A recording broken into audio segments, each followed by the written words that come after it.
Students question number 10 is also very easy question. कह रहा था Cartesian product of A cross A has 9 elements, यानी कि इन्होंने ध्यान से चेक करिए जरा, सॉल्यूशन में हमको क्या दिया है, सॉल्यूशन में दिया है number of elements in A cross A. A cross ए में कितने एलिमेंट्स हैं? 9। और हमने आप फॉर्मूला पढ़ा हुआ है क्या कि अगर आपके पास कोई सेट ए है, कोई सेट बी है, number of elements in set A, number of elements in set B, number of elements in set A अगर पी है, number of elements in set B अगर क्यू है, तो number of elements in A cross B is equals to what, P into Q हो जाएगा। यही बात हो जाएगी, ठीक है। लेकिन यहाँ पर ध्यान से चेक करिए क्या कि पहला सेट भी ए है और दूसरा सेट भी है, तो हम क्या लिख सकते हैं, this implies number of elements in A cross ए की जगह हम क्या लिख सकते हैं, एक्चुअल में जो फॉर्मूला होता था वो ऐसा होता था, याद करिए, number of elements in A cross B is equal to number of elements in A into what, number of elements in B. तो आप देखिए ना, मतलब number of elements in set A कितना है, पी, और number of elements in set B कितना है, क्यू। तो आंसर पी इंटू क्यू आता था इस तरीके से।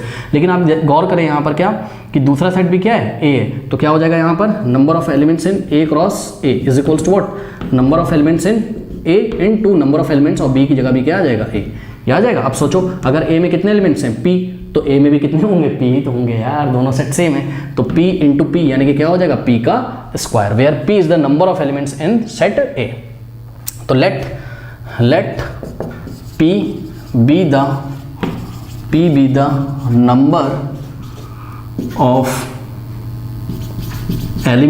Number of elements in set A. अगर ए में है टोटल कितने एलिमेंट्स है, पी, तो इस पी की पहले हम वैल्यू निकालेंगे कि सेट ए में कितने एलिमेंट्स होंगे, ठीक है। तो ध्यान चेक करो, अभी हमने आपको बताया क्या, number of elements in A cross A क्या होता है, number of elements in A into number of elements in A, ठीक है। तो इसको हमने ऐसे लिख लिया, is equals to what, 9। Now आपने क्या माना है, आपने P be the number of elements in set A, मतलब number of elements in set A को आपने क्या माना है, पी, तो इसकी जगह आप क्या रखोगे, पी इंटू इसकी भी जगह पी। सेट ए में कितने एलिमेंट्स है, पी, सेट ए में कितने एलिमेंट्स है, पी, और पी इंटू पी क्या होता है, पी का स्क्वायर, तो P square is equals to what, 9। यहाँ से स्क्वायर हटाओगे स्क्वायर रूट लगेगा, तो P is equals to square root of 9 क्या आ जाएगा, 3। अब कुछ बच्चे बोलेंगे स्क्वायर हटाया आगे प्लस माइनस लगाओ, हाँ लगता है, मुझे भी पता है, लेकिन आप केवल पॉजिटिव वैल्यू लोगे, क्यों, क्योंकि पी क्या है, पी नंबर ऑफ एलिमेंट है, नंबर नेगेटिव थोड़ी ना होते हैं यार। तो आपकी क्लास में कितने बच्चे हैं, 42 माइनस 42 थोड़ी ना बोलते हो, कभी भी किसी चीज़ को हम काउंट करते हैं तो वो हमेशा पॉजिटिव होता है ना। तो पी की हम पॉजिटिव वैल्यू कंसीडर करेंगे, यानी कि पी की वैल्यू कितनी आ गई, 3, यानी कि number of elements in set A is equals to what, 3। एक बात तो पता चल गई कि सेट ए में कितने एलिमेंट्स हैं, 3। चलो बहुत बढ़िया।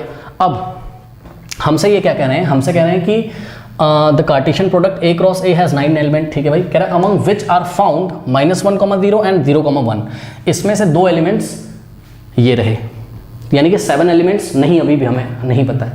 और यही तो पूछा है बाद में क्या कि find the set A set को फाइंड करो, उसके बाद the remaining elements of A cross ए। तो ए क्रॉस ए में टोटल 9 एलिमेंट्स हैं, ओके। ए क्रॉस ए में टोटल 9 एलिमेंट्स हैं, जिसमें से 2 एलिमेंट दिए हुए हैं, ठीक है ना।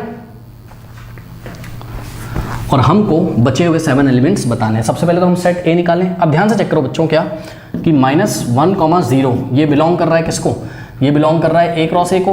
तो सोचो जरा, ये पहला एलिमेंट किसको बिलोंग करता होगा, पहले वाले सेट को, और दूसरा एलिमेंट किसको बिलोंग करता होगा, दूसरे वाले सेट को। तो एग्जाम में इसको करने का तरीका ये है कि सबसे पहले तो हम डेफिनेशन लिखेंगे कि वी नो दैट कि if there is a set A cross B such that कि इसमें ऑर्डर्ड पेयर x, y आते हैं, तो such that x belongs to set A होता है and y belongs to set B होता है। ये यानी कि पहला वाला एलिमेंट पहले वाले सेट को, दूसरा एलिमेंट दूसरे वाले सेट को बिलोंग करता है। अब यहाँ पर हमारे पास दूसरा सेट भी क्या है, A, ठीक है। तो जो पहला एलिमेंट है वो भी A को बिलोंग करेगा और दूसरा एलिमेंट भी A को बिलोंग करेगा। तो ध्यान से चेक करो, पहले इससे अगर हम करें तो -1 बिलोंग करेगा किसको, सेट A को। फिर यहाँ से करो तो 0 बिलोंग करेगा किसको, सेट A को। अब यहाँ पे आ जाओ तो 0 भी बिलोंग करेगा किसको, सेट ए को। पर हम पहले ये चीज़ लिख चुके हैं तो हम दोबारा नहीं लिखेंगे, ओके। अब आ जाओ यहाँ पर, तो दूसरा वाला एलिमेंट भी यहाँ सेट ए को बिलोंग करेगा, नहीं 1 बिलोंग करेगा सेट ए को। तो बताओ सेट ए में कितने एलिमेंट हो गए, 3 एलिमेंट हो गए, कौन कौन, -1, 0 और 1। तो -1, 0, 1 ये 3 एलिमेंट हो गए। अब हम क्या करेंगे, हम ए क्रॉस ए निकाल लेते हैं, चलिए ठीक है। तो हम पहले ए क्रॉस ए फाइंड कर लेते हैं, कैसे होगा ए क्रॉस ए बताओ, ठीक है।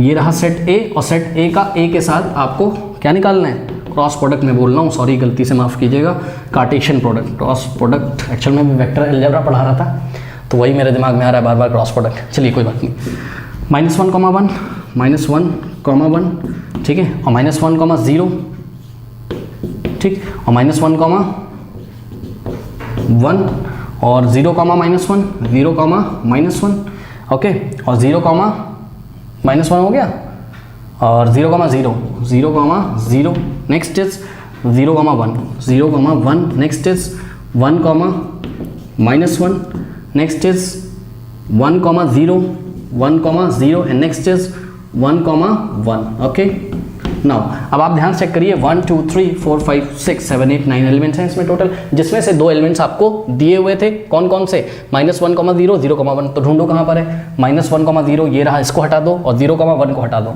ठीक है, अब हम, ये आपका आंसर नहीं है A क्रॉस A उसने पूछा ही नहीं था, उसने तो remaining elements of A cross A पूछा था। तो पहला आंसर तो आपका ये है, ये आपका फर्स्ट आंसर है। क्या?